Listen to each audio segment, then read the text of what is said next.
নতুন অর্থবছরের শুরুতেই প্রবাসী আয়ে বড় চমক দেখা গেছে। জুলাইয়ের প্রথম ২৭ দিনেই দেশে এসেছে $২.৫ বিলিয়ন বেশি রেমিটেন্স, যা দেশীয় মুদ্রায় প্রায় ৩১,০০০ কোটি টাকা।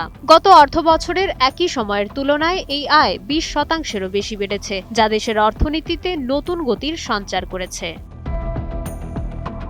মূলত বৈধ পথে টাকা পাঠানোর প্রবণতা বৃদ্ধি, সরকারের নানা উদ্যোগ এবং প্রণোদনার কারণেই প্রবাসী আয়ের এই ইতিবাচক ধারা অব্যাহত রয়েছে। এর ফলে প্রবাসীদের পাঠানো অর্থ সরাসরি দেশের ব্যাংকিং চ্যানেলে যুক্ত হয়ে অর্থনীতিকে শক্তিশালী করছে। প্রবাসী আয়ের এই জোয়ারের ওপর ভর করে বর্তমানে দেশের বৈদেশিক মুদ্রার রিজার্ভ পৌঁছেছে $৩৬.৪৫ বিলিয়ন। এতে বৈদেশিক লেনদেনের ভারসাম্য রক্ষা এবং আমদানি ব্যয় মেটানোর ক্ষেত্রে বড় স্বস্তি ফিরবে এবং দেশের সার্বিক অর্থনীতি আরও গতিশীল হবে বলে ধারণা করছেন সংশ্লিষ্টরা। ডেস্ক রিপোর্ট, সময়ের আলো।